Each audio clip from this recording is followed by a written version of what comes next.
Hi everyone, welcome back to PW International Board on the series of one shot for your Cambridge IGCSE Biology 0610. In previous one shot discussions, we had talked about plant nutrition, animal nutrition recently. Now we will be taking up another chapter, that is transport in plants. First, we had learnt about the plant structure, the plant nutrition. Now we will proceed forward how the transportation of materials that are made by the plants or acquired by the plants from the outside are transported inside the plant. Alright, so what is the list of topics? The topics to be covered in today's session will be plant structure. So in the plant structure, we will be first taking up the leaf structure. Since we have already studied about the leaf structure in plant nutrition chapter as well, so we will take up those things which we have not studied earlier. All right. Leaf structure is there, stem structure is there. We are going to emphasize more on the stem structure here. Vascular bundles, xylem vessels, and then you are going to have the sieve tube. So vascular bundles part is xylem vessels, then sieve tubes, which is a part of the phloem. All right. Functions of vascular bundles: cortex, root structure, transpiration. Then there is this investigation of rate of water uptake in different conditions, but we will not go through the process of this investigation. We will understand about the outcomes, the results, the interpretation of this investigation, and we will learn that too for your examinations. Wilting, then we have rate of transpiration. Another most important topic is going to be transpiration in leaves. We have observed many questions coming directly from this topic. Mechanism of transpiration, then translocation is there, source and sink dynamics in plants. So it is also one of the most important topics for your examinations. Then mechanism of translocation in phloem. So let's start our session here. First of all, we are taking up the first topic as leaf structure. So since we have discussed about the leaf structure, so let us have a glimpse about that in leaf we had talked about. So let us imagine that I'm drawing here a leaf actually. Let me choose a pen. Then we are going to make this diagram of leaf structure. All right. So these web-like structures here. The middle region is the midrib, then you have veins of that. All right. So whenever you observe the transverse section of a leaf, you are going to see that the leaf has upper epidermis, then the leaf has lower epidermis. All right. So there are also some points in which the epidermal cells are modified to form guard cells. We will talk about that. Since we have already discussed in the plant nutrition, we will just discuss about that a little bit of the structure. All right. Here in the first all right, so here in the above region, you will observe this is the upper epidermis. All right, above this upper epidermis, there is this layer of cuticle. This prevents the water loss by the plants. All right, then this is going to be the lower epidermis layer. All right, and here you will observe guard cells that encloses an aperture. All right, I hope this is visible to you all. All right, I guess it is visible now. All right, here after the, you can say after the upper epidermis, there is presence of palisade mesophyll cells. So these are parallelly arranged cells, all right, which are performing the process of photosynthesis since they have abundance of chlorophyll pigment in them, located in the chloroplast region of cell, all right.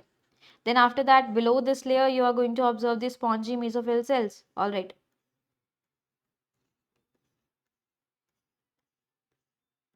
This is it. This is about the transverse section of a leaf. In the middle region, somewhat here, these include vascular bundles. All right, so xylem and phloem will be included in this. So this is about a little bit of the leaf structure. All right, I hope you can perform the labeling on its own since you have studied the plant nutrition chapter. Moving here with the xylem and phloem. So these are the tissues which are located in the midrib and the leaf veins. So what is that midrib region? This one here represents the midrib region. This is the midrib region. Let me choose another pen to increase the visibility. Here, this is the midrib. All right. Then the other branches of these are the veins of this leaf. I hope this is understood All right. So in these veins and midrib, there is presence of, you can say, plant transporting tissues. And what are those? What do we call them? These are the vascular tissues actually. All right. So xylem and phloem located in the midrib and the leaf veins. I hope this is clear. All right. So this is the leaf stalk over here. Vascular bundle is there. Stem is there. So they have this transfer. So you can say cut section of veins from root to leaf. All right. In the lower side of this diagram, you have this representation of tap root. Then you see this lateral root is also present. All right. In the above region, since the lower part of the plant is the root, and then you will see the stem. So this is here representing the stem region. All right. Then you have this leaf stalk, and the leaf is all there. But this is all representing the veins, or you can say, all right, the vascular tissues of a plant. All right. Yes, this is all about the slide. Moving further, we have cross-sectional and longitudinal views. Epidermis is a single layer of cells that maintains the stem shape and reduces water loss. So as the leaf is also surrounded by epidermis layer, there is also epidermis present over the stem. So it is what? It is a single layer of cells that maintains the stem shape and reduces its water loss as well. The stomata present for gas exchange, oxygen uptake, carbon dioxide is released. So oxygen will be taken up by the plant and carbon dioxide will be released out from the plant. Alright. Then we have bark, which is commonly called as the woody stems. So here you see the replacement of epidermis consists of many layers of dead cells.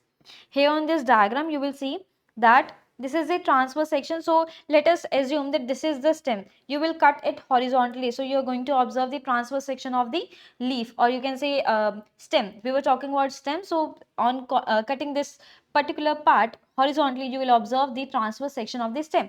So here we have the transverse section in which vascular bundle is represented, pith is represented. You can go for the correct labelings of these. All right. So this is the vascular bundle over here. Let me choose another pen. This is a vascular bundle. All right. This all region here is cortex. Then the outermost region consisting of single layer, which was then replaced by many layers of dead cells that resulted into the bark of the stem, is the is you can say commonly called as the woody stem here. Epidermis is there, transverse section is seen here. Then xylem and phloem are also represented. So in this particular region, let me highlight it. All right, let us take this pen. This particular region. On observing this particular region, so this is the stem and you have cut it horizontally, observing it from the top.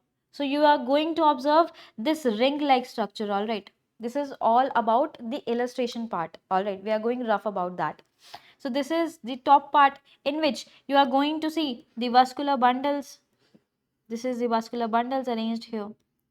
All right. The other region is the cortex region. When you're going to study it from the sideways. All right. So this is the longitudinal region. So you are going to cut a part of this particular stem. Let us assume that this is a stem. So you're going to cut a particular part of this stem and you're going to observe it like sideways. All right. So what are you going to observe? So these vascular bundles, which were visible from the top into somewhat like these structures, these oval structures, you are going to observe that these are extending toward the length of the stem. All right. So these are going to be present like this. All right.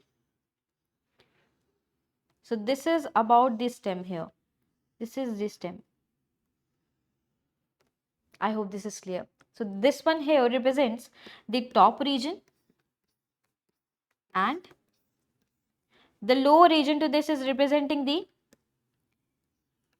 longitudinal region of the stem. So on observing longitudinally, what are you going to observe? You are going to observe the xylem and phloem tissues as well. All right. I hope this is clear.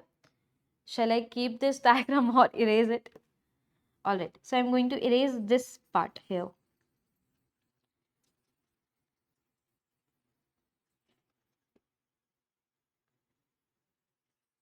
All right. Moving to the next part here. So this is the next slide here. What it is telling us is actually here. Group of specialized cells conducting water, dissolved salts and food throughout the plant. So what is a vascular bundle? It is a group of specialized cells that will form the tissues, and what will be the function of these tissues? What will be the function of these group of specialized cells?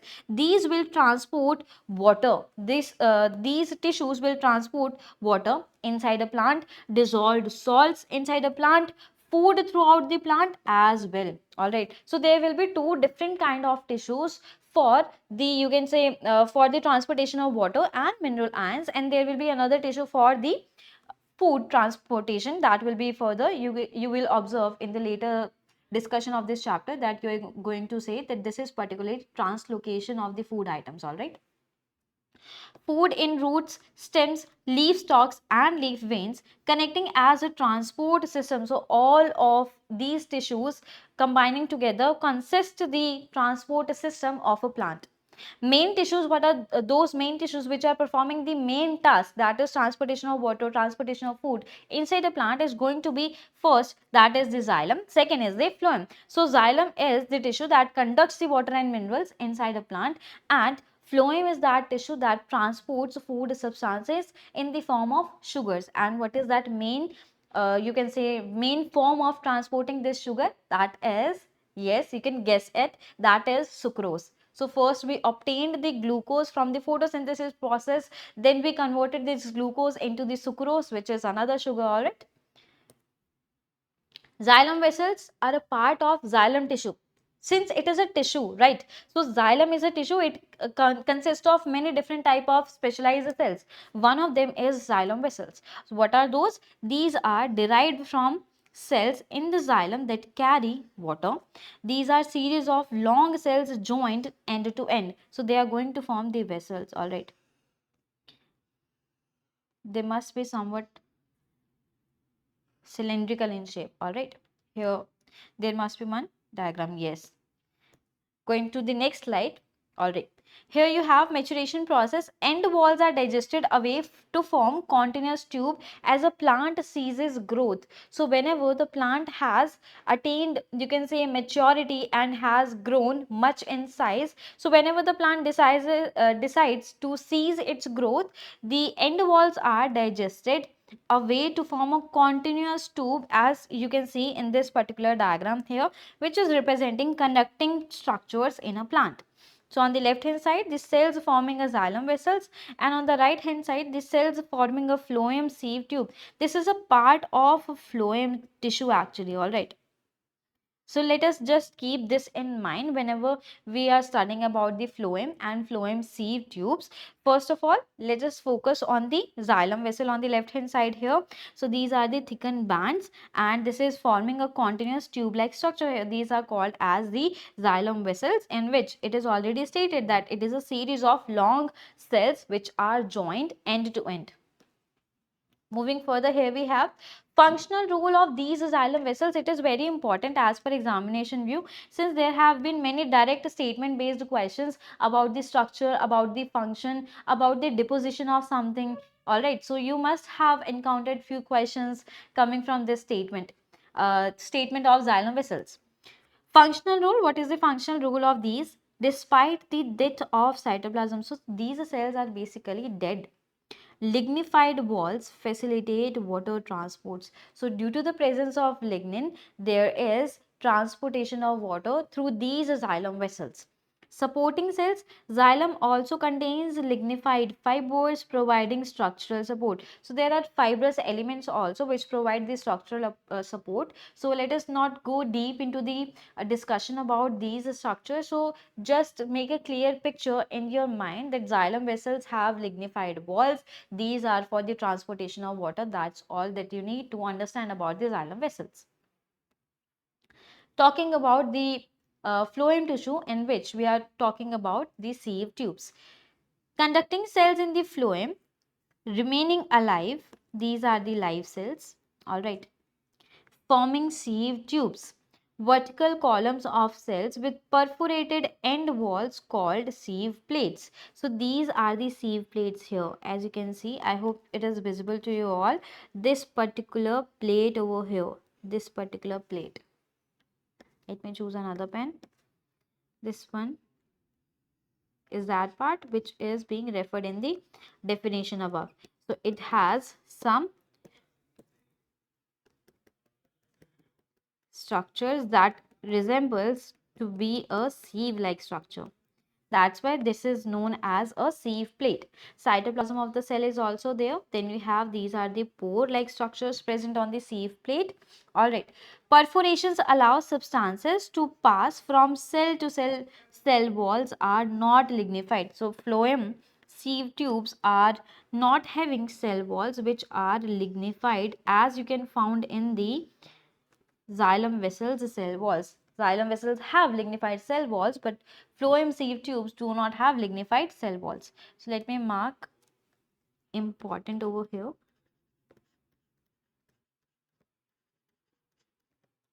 All right.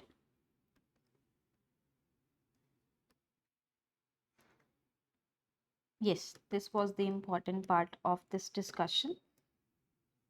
Talking about the cortex region, it is the tissue present between the vascular bundles and the epidermis. So epidermis is the outer layer. Then you have these vascular tissues. Let us assume that this is the vascular tissue. Talking about you can say a thin section here. All right. So this one here is representing the epidermal layer. Then in the inside of it, toward the center, you will observe xylem and phloem resembling the vascular bundle of plant tissues. Then this region here is representing the cortex region of a plant. Cortex. Tissue between the vascular bundles and the epidermis. So what is the function of this tissue here? It stores the starch in its cells. Then in green stems, outer cortex cells contain chloroplast for photosynthesis. So any part which is green in color, if that green part is having chlorophyll as a pigment in the cell structure, chloroplast, it will be able to perform the process of photosynthesis, because if these chlorophyll pigments are, you can say, are receiving the sunlight energy from the outside sources, they will then perform the process of photosynthesis, as you have studied in the plant nutrition chapter. So it is all about that relating statement here, that in green stems also outer cortex cells contain chloroplast for photosynthesis. Now here you can see the starch grain in this particular diagram. These are the xylem vessels. So these are the hollow tubes, right? So these are representing the xylem vessels here. Phloem is also there to transport the food inside a plant, and cortex is also there. All right. So here it must be the epidermal region, or you can say epidermis layer here. All right. Yes. So this is about that if you assume that this is a plant stem, this is a plant stem, then you have cut the stem into two parts from the middle region here, and this part is already representing epidermis region. All right. And toward the inner side of it are presence of vascular bundles.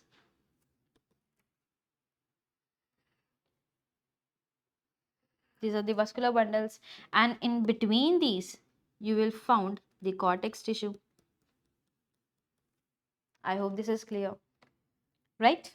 Moving forward, here we have what is the function of vascular bundle. The transport function here for the xylem, that it transports water and mineral from roots to leaves. And why did it state that it is transporting water and minerals from roots to leaves? Because root is that particular region where the actual absorption of water and minerals in is occurring inside a plant. So let us relate to the structure of root here. Actually, let us say that this is the root hair cell which has this hair like extension. This will penetrate deep in between the soil particles. All right.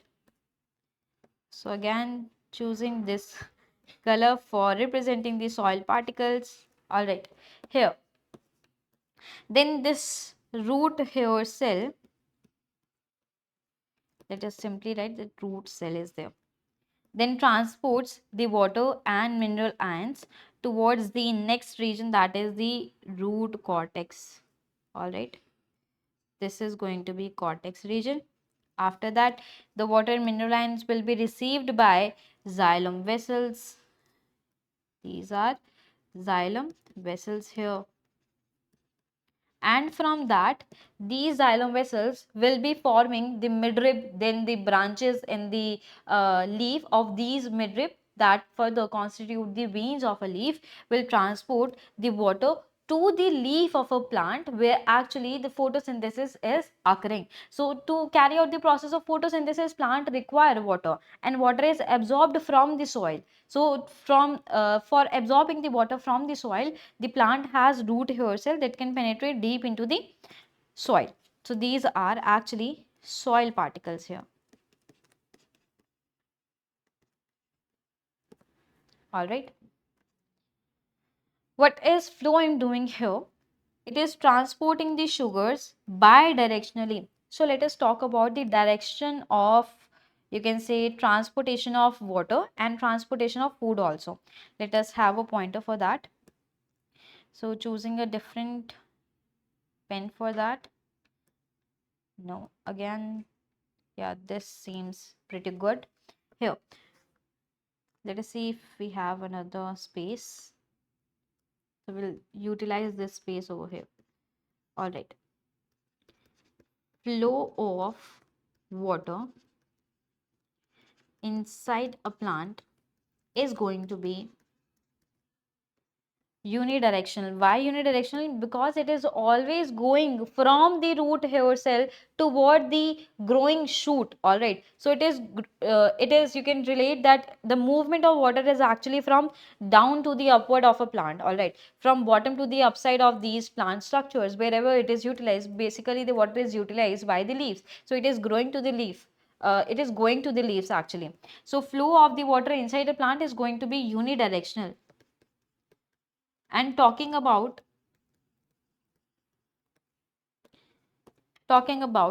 the flow of food inside a plant, food inside a plant, it is going to be bidirectional, or you can also say that it is going to be multidirectional. Why? We will understand about this.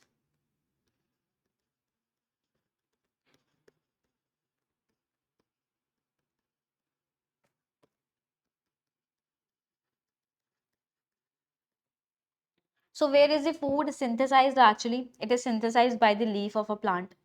The plant will behave as a source for the food. Now this food will be transported by the phloem tissue to the growing parts, or you can say wherever it is utilized. It can either go to the upside of this plant, all right, where the growing shoot is there, flowers is there, and another structures, fruit are there. So it will be utilized by these structures, and this food will also be transported to the roots for having their cells to function properly. Now this is showing you the two directions of flow of this food inside a plant. So it is going to the upside of the plant, it is also going to the downside of the plant. All right, I hope this is clear why we are calling it a bidirectional flow of food, because it has two directions. Then talking about the flow of water, it is going in one direction only, from bottom to up, from bottom to up. All right. The leaf here behaves as the source. So source is that region which is actually the synthesizer, which is the producer. All right, so I'm mentioning the other terms for that: producer, or you can also call it as a synthesizer. And the other plant part will behave as a sink. And what do we mean by sink? Actually, it is the utilizer part, or you can also say where the food is being stored actually. Next we have supporting function. It contains vessels, fibers, other thick-walled lignified elongated cells. So it is actually talking about xylem. All right, because it has already stated here that lignified cell walls are there. Provides structural support against bending forces. So it allows the plant to stand upright. All right, to stand straight. Let me mark this slide as important as well. and the previous one as important as well.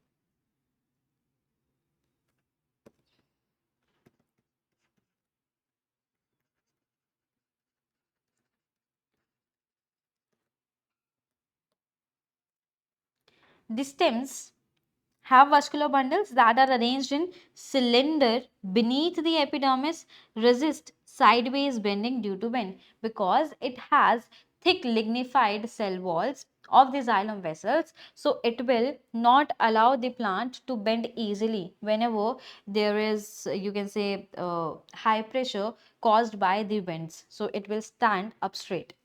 The roots' central placement of vascular bundles resist pulling forces during wind-induced movement of shoots. So whenever there is wind-induced movement, so let us say that this is this stem and these are the roots of the plant.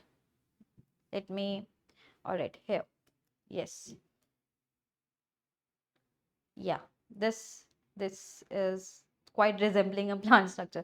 So this is the stem of the plant and here these are the roots of the plant. So whenever there is you can say there is wind induced movement of the shoots, so it will try to pull the roots away from the soil particles, so it will tend to move from it.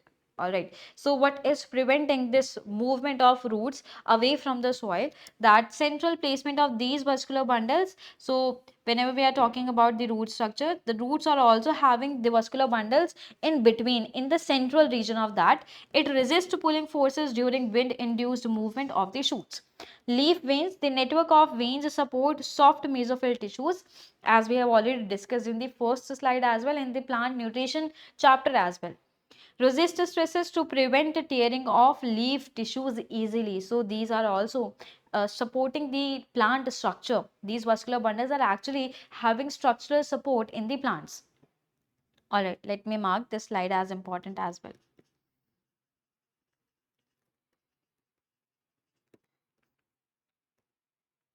Talking about the root structure here, this is the internal structure. The vascular bundle is centrally located and consists of group of specialized cells.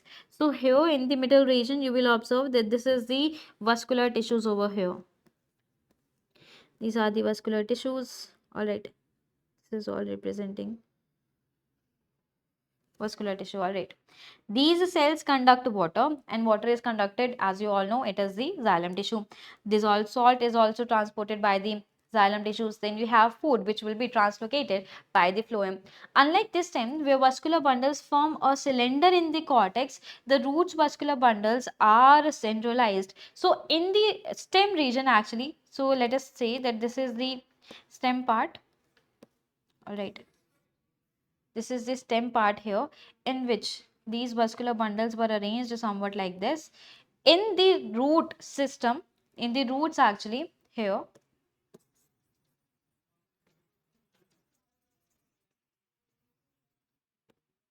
in the roots, they are centralized. So this whole region here is for the vascular bundle. All right, so this is what this statement is telling us.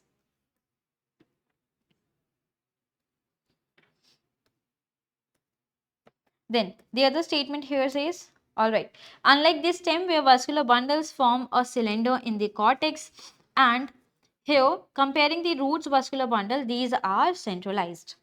Transverse section. So what do we mean by transverse section? Imagine that this is the root again. First we imagine that this is a stem. Now we are imagining this as a root. So this is the root and this is the transverse section of the root. So you are going to cut it horizontally and then you are observing it from the top. So you will observe somewhat structure like this. So this is the transverse section which is magnified by 40 times. Notice there is a vascular bundle or vascular tissue is in the center here. Some root here can also be seen in the outer cells, in the outer layer of the cell. So here actually these are the root hair cells. I hope these structures are visible. All right, these are the root hair cells. So what can be the function of these? They penetrate deep into the soil particles and help in efficient absorption of water and mineral ions from the soils. Now, talking about another important topic here of this session today, we have transpiration process. So, you will observe many direct statement based questions coming from this transpiration topic. So, let me write it here that this is the important part of this chapter, of this one short discussion here. Transpiration is the loss of water vapor from plant leaves. So, this is a representation here. You will see that this is the leaf here. Now, you are seeing a leaf actually. Let me correct it. Yes. Now this is the leaf. It has pore-like structures, and what do we mean that they have pore-like structures? So these pore-like structures are apertures for the gaseous exchange. Can you guess the name for that? Yes, you are right. That name is stomata. Stoma for single pore and stomata for all of the pores present on the leaf surfaces. So these are the pores which help for the gaseous exchange in the plant leaf, and it is also responsible for causing the evaporation of water vapors from the leaves. And whenever we are talking about the evaporation of water vapors from the surface of leaves out to the external environment, we are certainly referring to the transpiration process. So this is simple actually, right? So this is the transpiration process. This is direct statement here. It is the loss of water vapor from the plant leaves. So these are the water vapors here. All right. Then the process of this transpiration is also important. I have seen few questions coming from these 2 pointers as well, that what is the process which is followed by transpiration process, and in the options we had one option that was diffusion. So it was the right option for that particular question. Let us see what the process is telling us here. Evaporation sorry. Water evaporates at the surfaces of the mesophyll cells. Yes, this is true, because it is going to provide the space to make easy transportation of water from the leaf surface to the outer environment here. Then the process is actually following diffusion. The water vapor then diffuses through the stomata to the external environment, and this statement is very important. All right. Transpiration stream. So there is actually one stream which is being followed throughout a plant. Let us see what this tells us. The main force that draws water from the soil and through the plant. So this is actually causing the absorption of water and its travel inside a plant also. So let us assume that this is the leaf structure over here. This is the leaf, all right. So this is actually a leaf. Imagine, right? So this is a leaf in which transpiration is occurring. The water is being lost to the external environment. So whenever the water is lost, that was already present in the leaf structure, now it will be replaced by the new water molecules taken from the roots actually. So root will be absorbing more and more water, so more and more water will be transporting across the stem, then toward the leaf. The leaf will be causing more and more evaporation whenever there is extreme sunlight, and there will be favorable conditions causing the efficient process of transpiration to occur. So there will be transportation of water molecules from the leaf surface. So whenever there are more transpired molecules of water, that means that there are more absorption of water from the root hair cells that is actually occurring. I hope this is relatable. So this is actually causing a stream. This is the root hair cell which is absorbing the water from the soil, and then it is passing toward the stem, then it is going through the leaf structure and evaporating into the external environment. I hope this is clear. This is the transpiration stream. You can observe from the diagram here, the root absorbs the water from the soil. The water travels from root to leaves through the stems in between. Then water evaporates on the surface of the leaves. This is the transpiration stream here. Water evaporates from the leaves causing a suction effect. So this is actually causing the suction effect which is pulling the water up the stem. So whenever there is evaporation of water from the leaf surface to the external environment, it is causing a suction pressure which will further cause the root to absorb more and more water from the soil particles. Alright, the water travels up the xylem vessels as we have understood here in this slide in which we made the diagram. Yes, so from the root hair cell, it will be moving toward the root cortex cells. All right, so this is the statement is telling us. The water travels up the xylem vessels in the vascular bundles, because the xylem vessels are part of xylem tissues, right? So which are further referred to as a part of vascular bundle. So Here you can also observe from this diagram, the transpiration stream is there, water is being absorbed from the roots uh, by the roots from the soil, and the water is passing up the trunk. Here the evaporation of water is occurring into the atmosphere from the leaf surface. All right, then there is this investigation in which you just need to memorize all the results of this investigation. Actually, you do not actually need to go through the investigation process, but you need to remember the results of this investigation as per examination point of view. All right, since we are running short of time, so we are going to study about the results only. Then temperature increase, this will open the stomata. So whenever there is increased temperature in the outside surroundings, it will cause the stomata to open.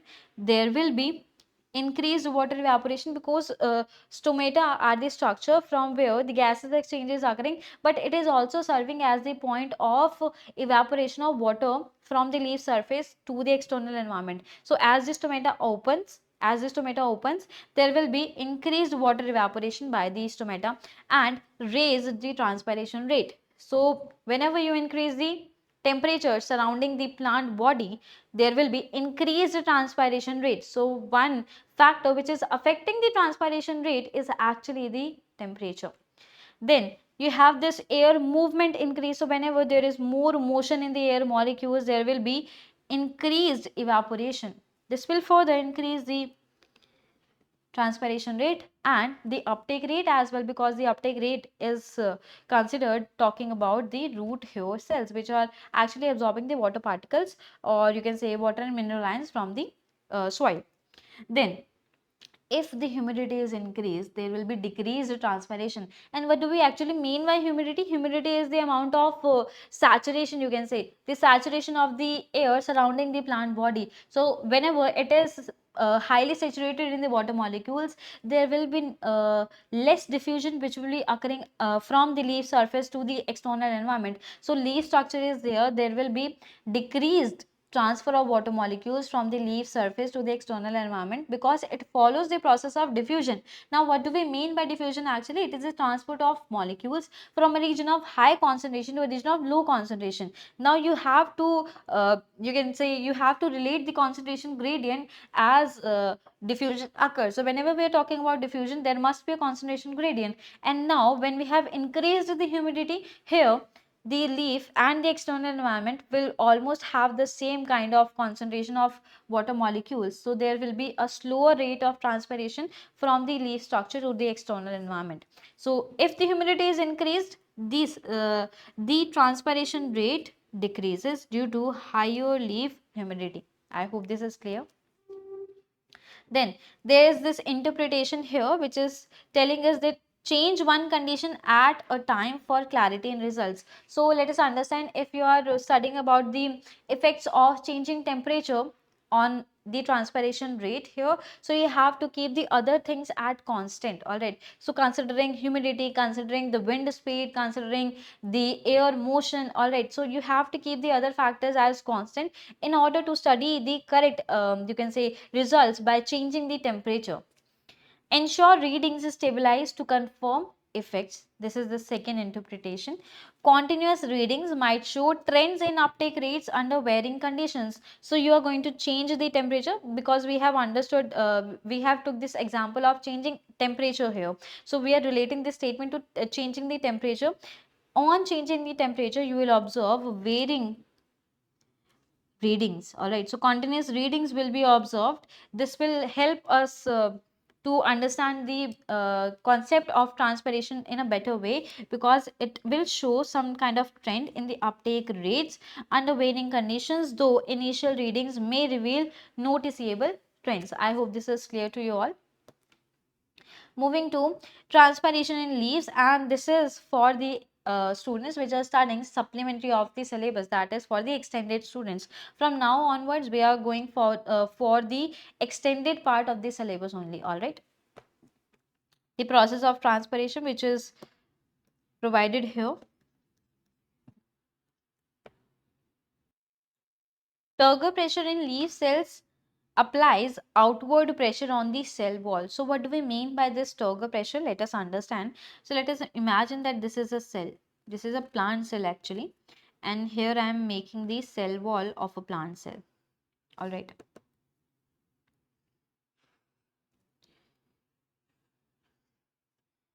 Inner to this there will be cell membrane. Then you will see the structure, nucleus, and vacuole will also be seen. All right.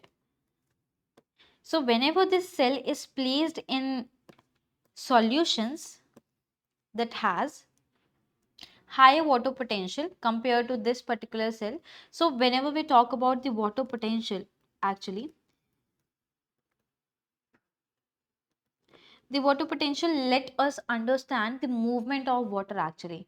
So whenever there are two solutions, or let us say that one cell is there and it is placed in certain solution, if the solution has high water potential, the water will move into the cell. All right, so we compared these two solutions. These two solutions means that one the solution is that in which the cell is being placed, and the other is the solution of the cytoplasm of the cell. So both of these have difference in the water potential. Let us say that this solution is having high water potential and this cell is having low water potential, so it will tend to gain water molecules from the external solution. So let us imagine, let us say that this cell over here is placed in particular solution that has higher water potential than the cell. So water will be moving into the cell here. All right, so water will move here. Water moves into cell. Now what will happen? It will gain more and more water molecules and become somewhat like a turgid structure. So what do we mean by turgid structure? Whenever the cell has gained water molecules and become swollen. So that is basically the turgor cell when it has gained water molecules. So let us, you can say, let us draw the after image of this cell. Since it has gained the water molecules, it will become swollen in structure. So this is the cell wall here. Inner to this is going to be the cell membrane, and then you will observe that this is the vacuole of this plant cell here. It has gained water molecules and nucleus is there. Now, after gaining the water molecules, the cytoplasm content will build a pressure toward the cell wall to the outside. All right. Since let us imagine that this is the cell cytoplasm having the cell membrane, and this is the cell wall here. I hope this is understood, right? So this is the cell, this is the cytoplasm of the cell. It has a particular boundary. This is the cell membrane over here, and this is the cell wall. So this must be a cell structure whenever we talk about the plant cell. So when the water has entered into the plant cell, it has gained water molecules and has increased the cell size. All right, so it will push the cell wall outward. It will push the cell wall outward. It will push like this. All right, and this is what we call as turgor pressure, since the cell has become turgid in structure by gaining water molecules from the outside sources. All right, so after gaining the water molecules, the cytoplasm, or you can say the cell contents, will now exert pressure on the cell wall to the outside. Because cell wall is rigid in structure, it will not let the cell break, so it will exert the pressure to the outside of this cell wall. The turgor pressure in leaf cells applies outward pressure on the cell wall. I hope this is clear.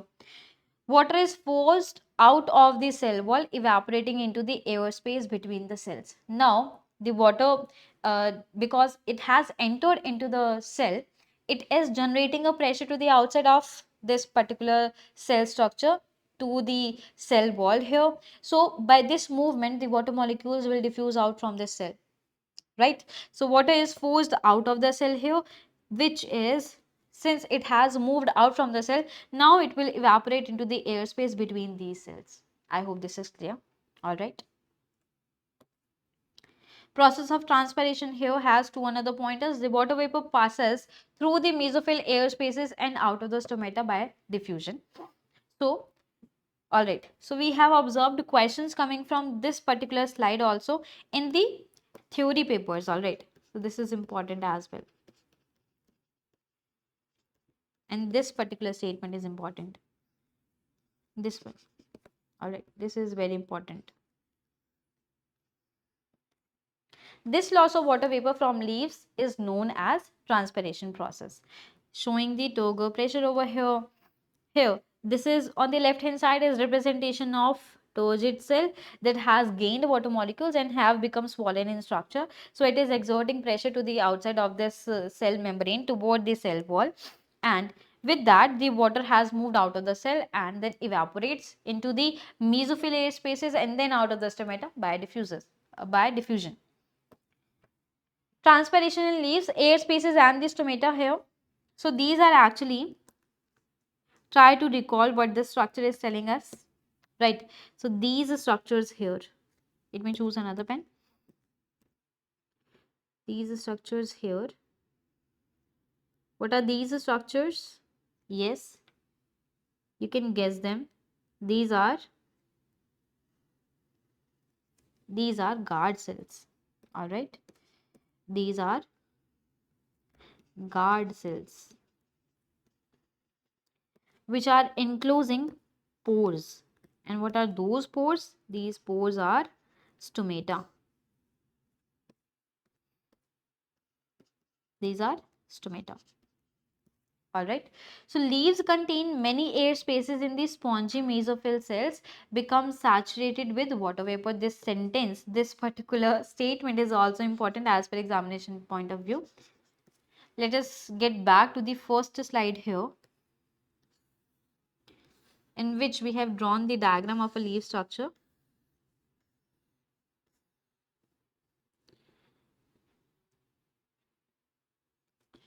Right. So this is the particular diagram which we were referring in that slide. This is the palisade mesophyll cell, and here these are the spongy mesophyll cells. Spongy mesophyll cells. Why they are called as spongy mesophyll cells? Because they have air spaces in between. So water will move out from the cell, out to where? It will move into the air spaces between. Alright, and the air spaces will now become saturated with the water vapor. The water will now be moved out from the plant leaf by the pore-like structures. These pore-like structures are stomata. So here you can also relate it here. These are the stomatal apertures. I'm talking about this particular region that is representing guard cell, in which this here represents stomata. All right, stomata. I hope this is clear. All right, now moving to the slide.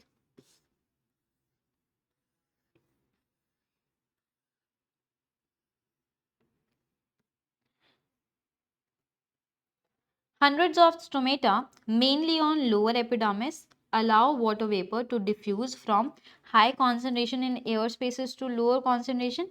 And what is it actually telling us? That they are following the process of diffusion, in which molecules move from a region of high concentration to a region of low concentration. Alright, so this is what it is telling us in the atmosphere, unless humidity is high. So if the humidity is high, now you can relate that if the humidity is high, the water vapors are already present in higher quantities in the external environment. So there will be decreased transpiration. Alright.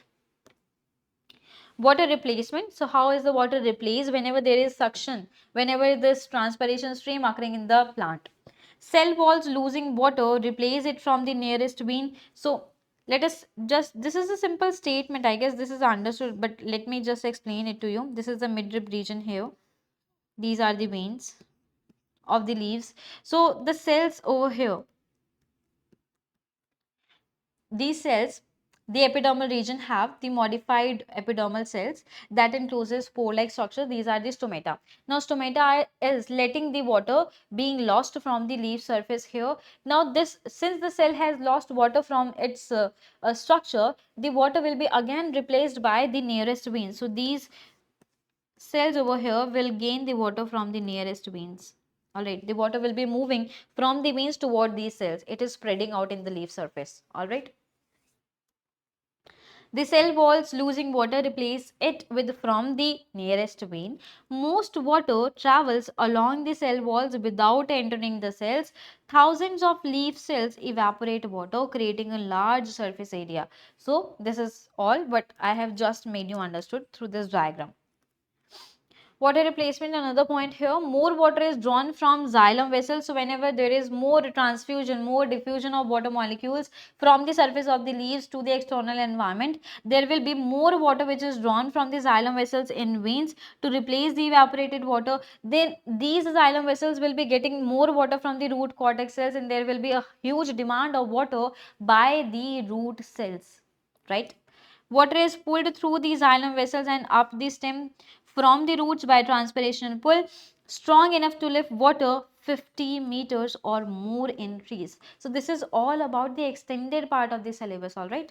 Here, yellow Meranti tree, some of these Malaysian trees are over 80 meters tall. Transpiration from their leaves pull hundreds of liters of water up the trunk. Water suction limit. Water cannot be drawn by suction to heights more than about 10 meters. So whenever we talk about the water suction here, through the suction process, it cannot travel to height more than 10 meters. Many trees exceed this height but still draw up water efficiently or effectively. How does that happen? So talking about the cohesion in thin tubes, so question has been coming from these two processes, which are those, these are cohesion and adhesion.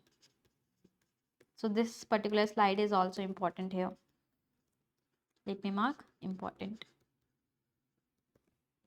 In long vertical columns of water in very thin tubes, water molecules exhibit cohesion, that is, they stick together. So one water molecule sticking to the other water molecule, and then they are moving as a whole. Alright, so they are moving as a whole throughout the plant. Attractive forces between water molecules are stronger than the forces trying to separate them. So these forces overpower.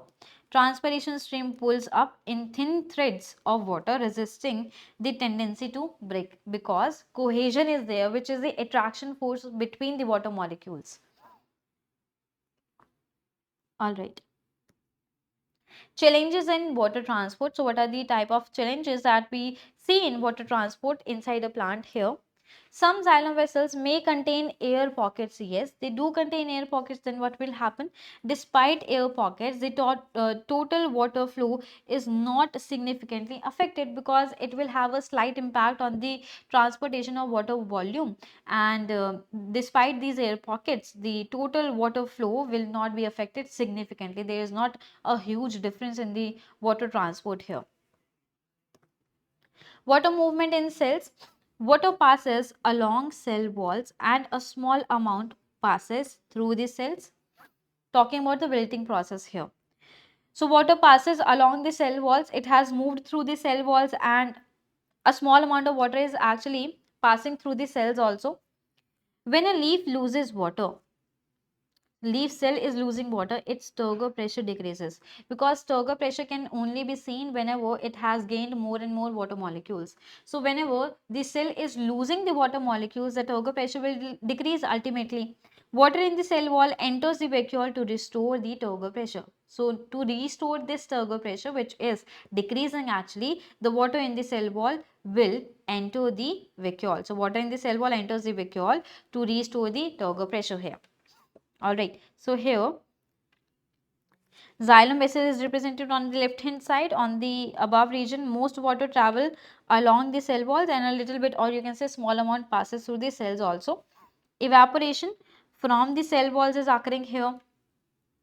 A small proportion of water enters a cell by osmosis, because whenever we are talking about the movement of water molecules through a semi-permeable membrane, and that semi-permeable membrane is the cell membrane here.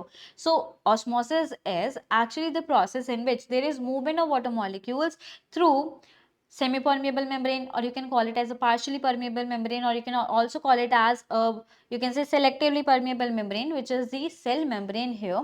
And the osmosis is referring to the movement of water molecules from a region of high concentration to a region of low concentration, because osmosis is a type of diffusion actually. All right, so there will be the movement of water molecules across a concentration gradient, down a concentration gradient, that means high to low is the correct movement of water molecules here. Transpiration is occurring.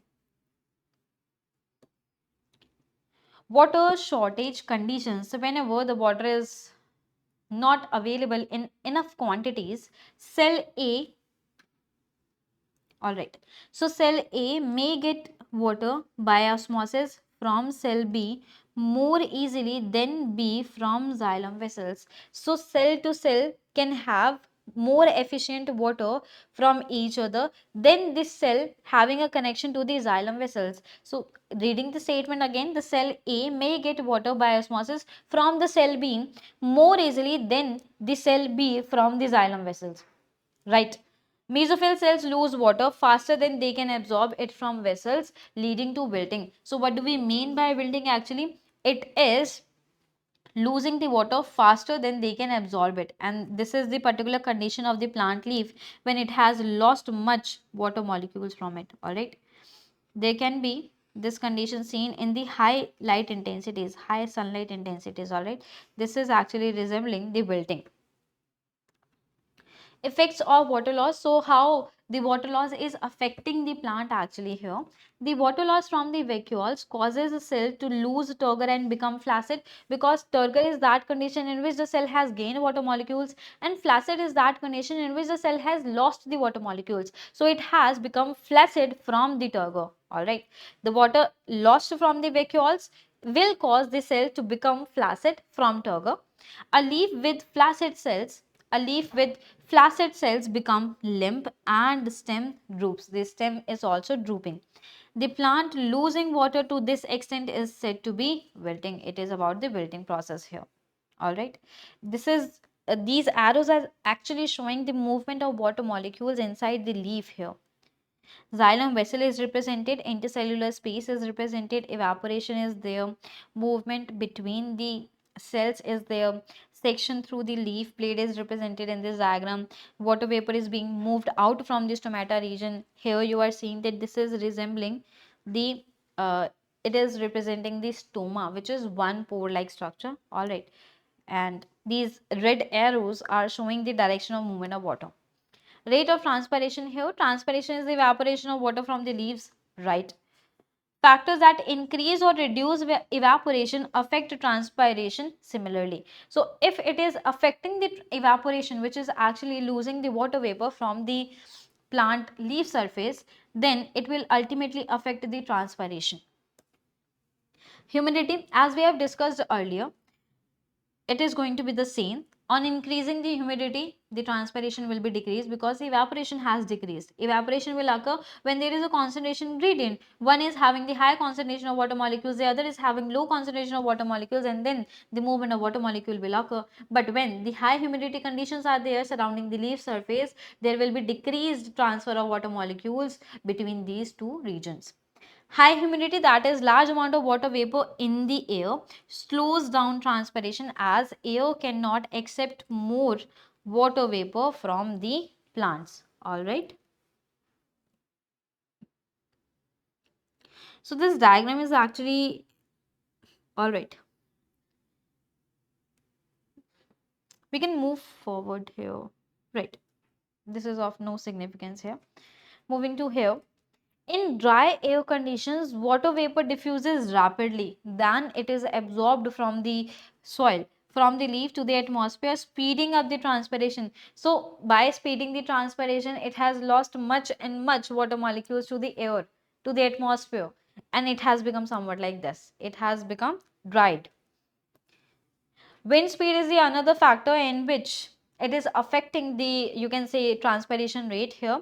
In still air, when the air is not moving actually, the area around a transpiring leaf becomes saturated, because let us again imagine that this is the leaf here, then the leaf is having water molecules in it, all right, and the air is being still around it.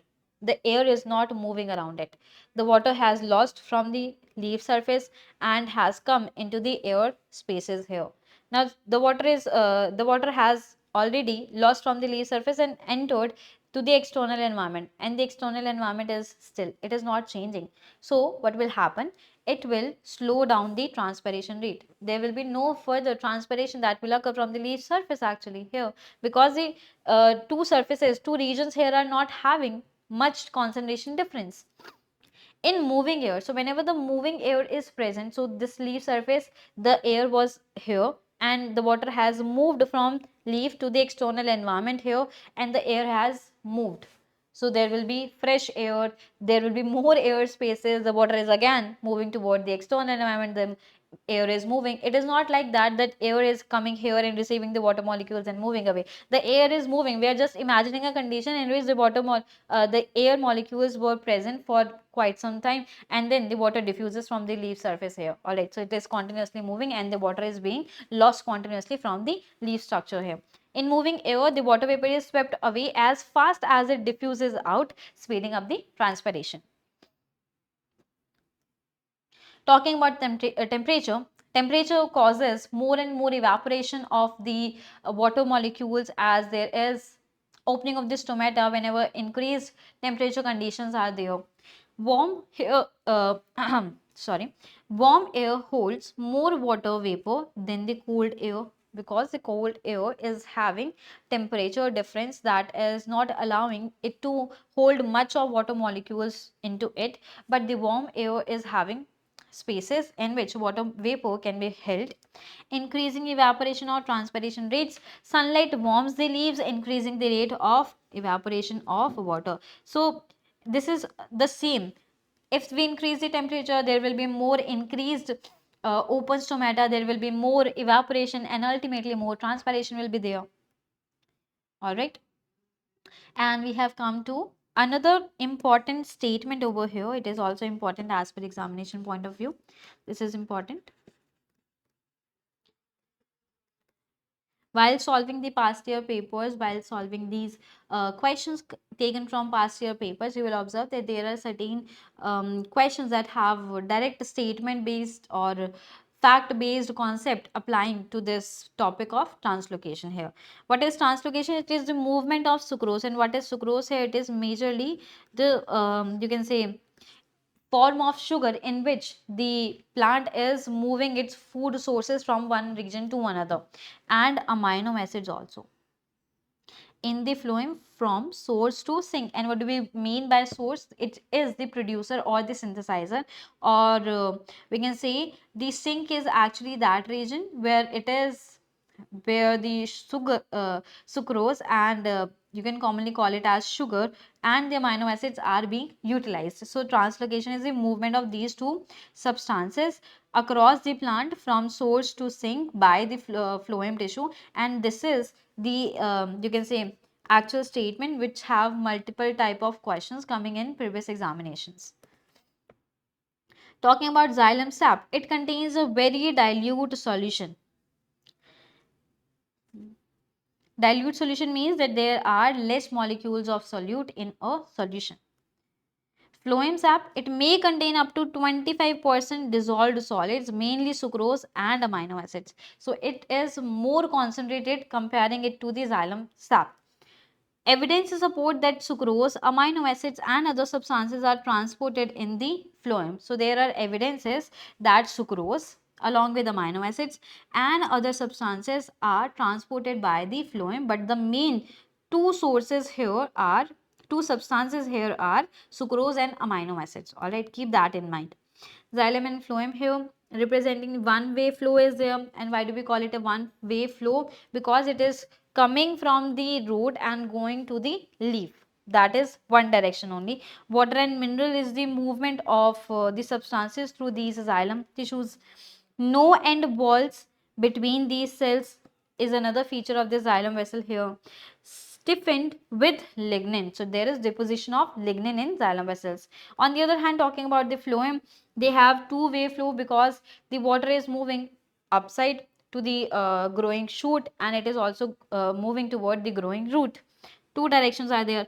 Food and water is absorbed. Food and water is transported by these tissues. End walls with perforations, and what do we call these plates? These are the sieve plates. Movement in xylem, water, this is all about the extended part of the syllabus, right? I'm again and again telling you this, that this is the extended part of the syllabus. Water and salts move upward from soil to leaf by the xylem vessels, and we have talked about the structure of that too. Movement in phloem. So talking about this, solutes can travel both upward and downward. Carbohydrate made in the leaf. So leaf was actually the producer of carbohydrate. Leaf is the site where actually the carbohydrate is made. During photosynthesis are converted to sucrose, because glucose is the product of photosynthesis. It is now converted to sucrose and then carried from leaf, that is the source, and to the stem. Now this stem will behave as a transporting region that has vascular bundles, and one of that is phloem, which is transporting this sucrose throughout the plant. Sucrose can pass upward to growing buds and fruits, or downwards to roots, or you can say the storage organs that behave as sink regions. All non-photosynthesizing parts of the plant need nutrients transported in the phloem. So the regions which are not performing the process of photosynthesis, that regions are not able to make their food by themselves. So they require the food to carry out certain functions, and to transport the food to these regions which cannot photosynthesize, we require the phloem tissue. So this slide is also important.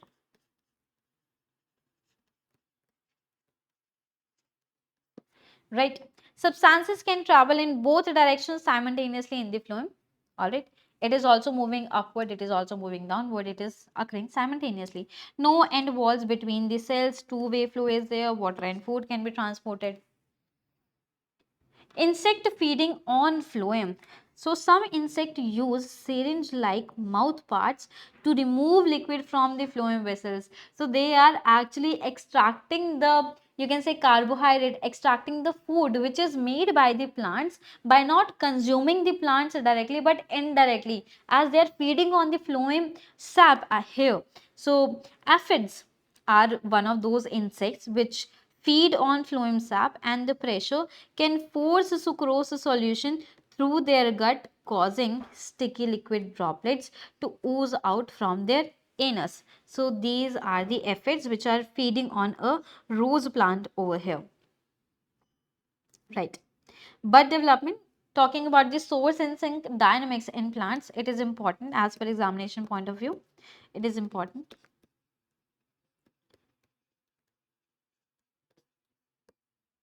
Right. While performing, a bud containing new leaves act as a sink because they are not actually producing anything. It requires nutrients. Or you can also say that the leaves are requiring the nutrients at a faster rate than they are producing it. So they act as a sink. After bursting and beginning photosynthesis, it acts as a source. It is talking about the bud, that after it has burst and started the photosynthesis process, now it is acting as a source, sending newly synthesized sugars and amino acids to other parts of the plant. So this is about the bud development. Talking about the potato tuber, it is acting as a sink while growing, storing sugars as a starch, because it is storing sugar, right? It is storing, it is not actually producing it. It is storing, so it is behaving as a sink region. Insoluble and compact storage molecules. This is about the starch. Alright, these are insoluble and compact storage molecules. Once buds on these tubers starts to grow, stored starch is converted to sucrose. The starch will be now converted to sucrose in the soluble nutrient and is passed to these growing buds. And when these buds photosynthesize, they will behave as the producers, or you can also call it as, right, source. The tuber becomes the source here. Shoots become sources after breaking through the soil and producing new leaves capable of photosynthesis. This is about the potato tuber here. These are the lenticels, then lateral buds, which we can commonly call it as eyes. All right, stem end is there. Right. Moving to next part here, you have this bulb from the daffodil and lily plant. It acts similarly as tubers. These store sugars as well as starch. These functions as things while growing and as sources when supply nutrients to the growing buds. This is all similar to the potato tubers. Movement in the sieve tubes here, substances travel in the sieve tubes of the phloem. The exact mechanism of this movement is not fully understood here. So moving forward, this is not having any kind of discussion here. Active transport. Now what do we mean by active transport is that whenever there is a concentration difference, one is having high concentration, other is having low concentration, and now you are moving the molecules from low concentration region to high concentration region, that is against the concentration gradient, right? So whenever you are moving the molecules from low concentration to a region of high concentration, you are actually spending energy to transport these molecules, and these require carrier proteins to act. The energy will be utilized to carry out this particular process, and this is what we actually mean by active transport. And we have had a whole lot of discussion on the osmosis, diffusion, active transport in previous one shots as well. Translocation depends on active transport. So whenever there is translocation, what do we mean by translocation? Transportation of food and the amino acid by the phloem tissues. Active transport requires energy from respiration. Respiration, right? So respiration is again a topic of, you can say, discussion, and it is actually very important. It is actually very crucial because it is actually letting us have the energy to our cells that can further have certain functions, that can further perform certain processes actually. So respiration will be involved everywhere whenever there is energy demand. Energy demand will be directly fulfilled by the process of respiration, right? Impact of metabolic disruption, anything preventing cell metabolism. So anything which is not letting the cell to perform its metabolic functions, to have the cell metabolism, example poisons or high temperatures, these stops the translocation process. So there is no further transfer of these food and amino acids inside a plant whenever there are substances that prevent the cell metabolism. Alright, so by now we have completed the important section, important theory of this particular chapter. Now we are moving forward with the past year question that are taken from the past year papers. Alright, here we have our first question that says, what is present in a vascular bundle? So vascular bundle has xylem, vascular bundle has phloem. Let us see what the options are telling. First, anthers, no, these are the reproductive structures of a plant. These are actually located in a flower. Guard cells are modified epidermal cells and not considered in vascular bundles. Palisade cells are having this feature in which they can process, you can say they can have this process of photosynthesis. This is also not relatable. Xylem vessels, yes, this is true because it is a part of xylem tissue. Moving forward, here we have, sorry, question number 2 that says, what is the pathway taken by water from soil to the leaf? So what will happen? The water will first enter into the root hair cell. From that, it will be moving forward to root cortex cells. Then it will be received by xylem vessels. Then through the veins, through the midrib, it will be reaching the mesophyll cells. These mesophyll cells are present in the leaves. So what will be the right sequence for that?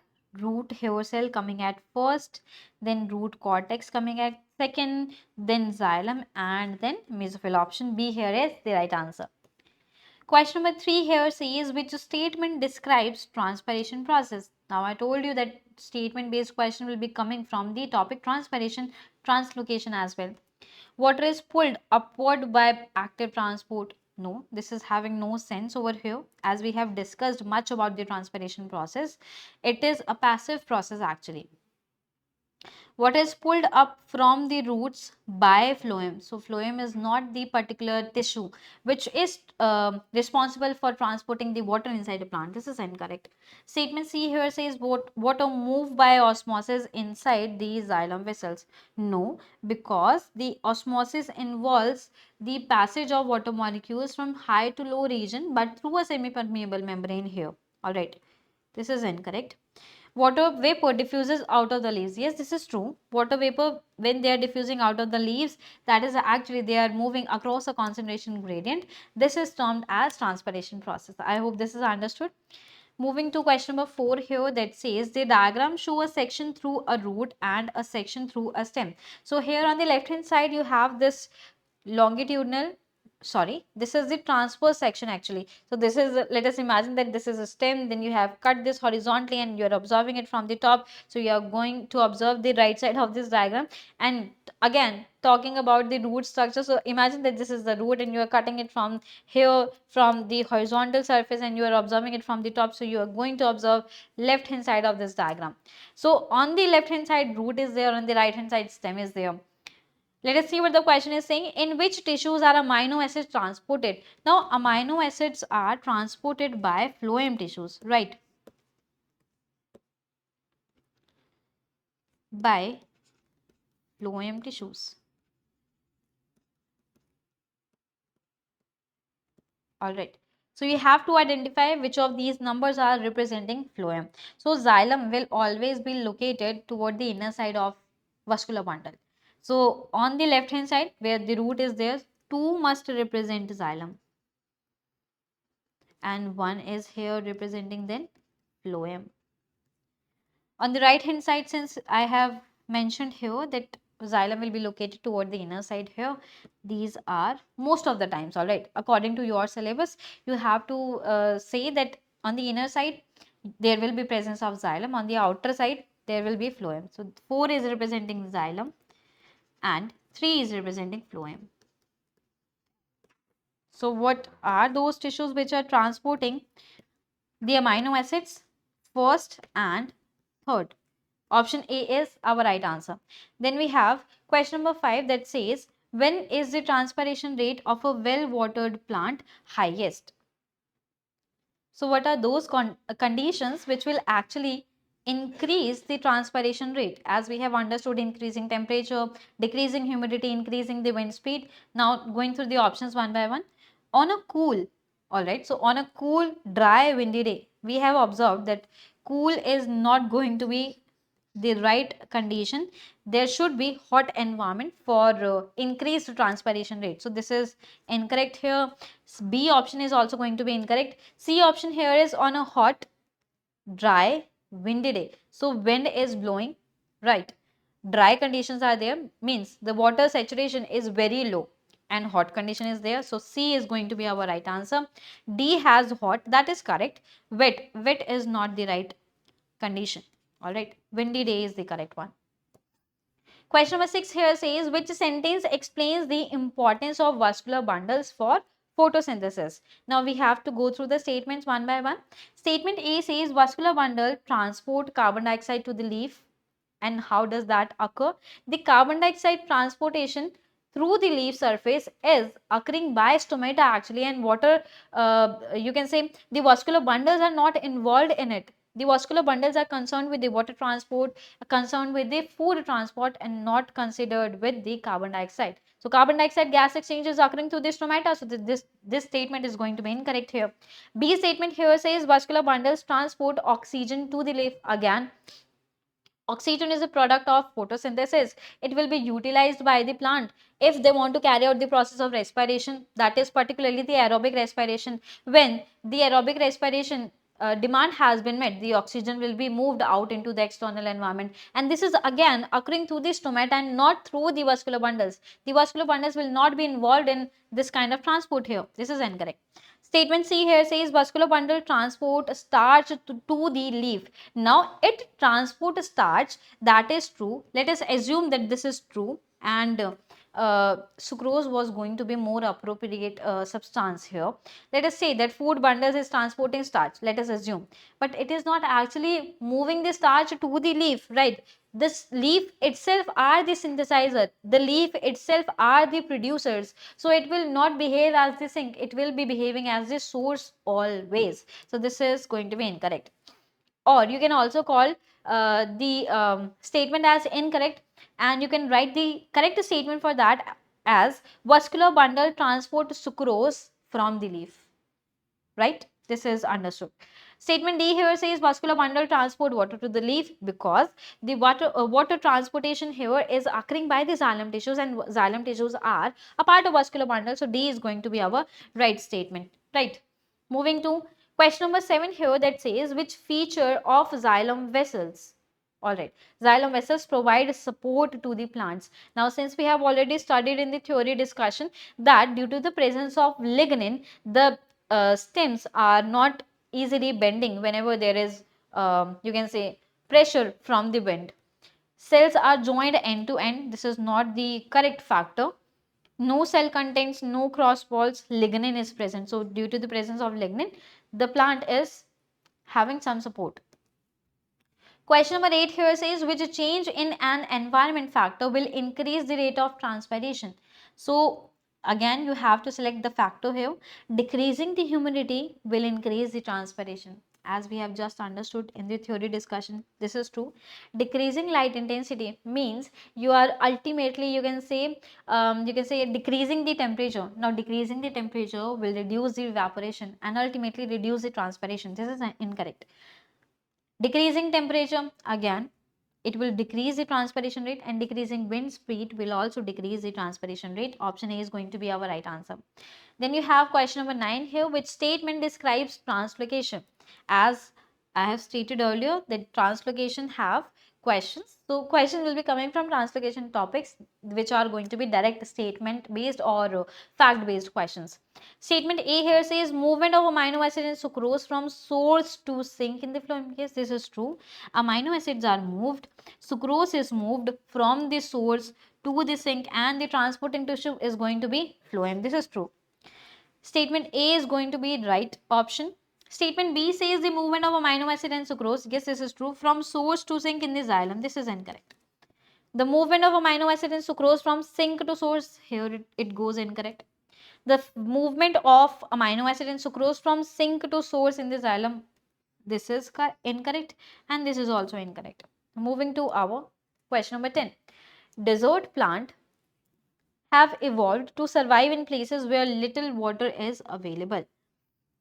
Which process is reduced to enable them to retain as much water as possible? Now, since we have discussed the transpiration topic, in which the more the amount of water is lost from the leaf surface, the more will be water absorbed by the roots from the soil. Alright. So, if we were to, you can say, reduce the amount of evaporation of water molecules to the external environment, what are we actually referring it to? What are we reducing in the desert plants? The desert plants must have some adaptations to reduce this transpiration, because transpiration is the removal of water molecules, you can say the loss of water molecules from the leaf surface. The more lost water molecules are there, there will be more demand by the root hair cells from the soil to have more and more water molecules inside it.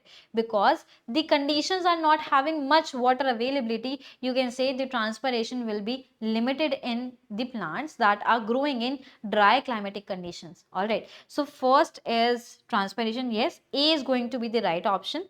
Translocation is incorrect, respiration is incorrect, and digestion is also going to be incorrect over here. All right, so we have, you can say, discuss the important part of this particular chapter. We have discussed the important PYQs as well, taken from past year papers, and I hope you enjoyed this session. You understood each and every point from this session. For particular sessions like this, like these one shots, you can stay connected with us, and we'll see you in the next video. Thank you so much.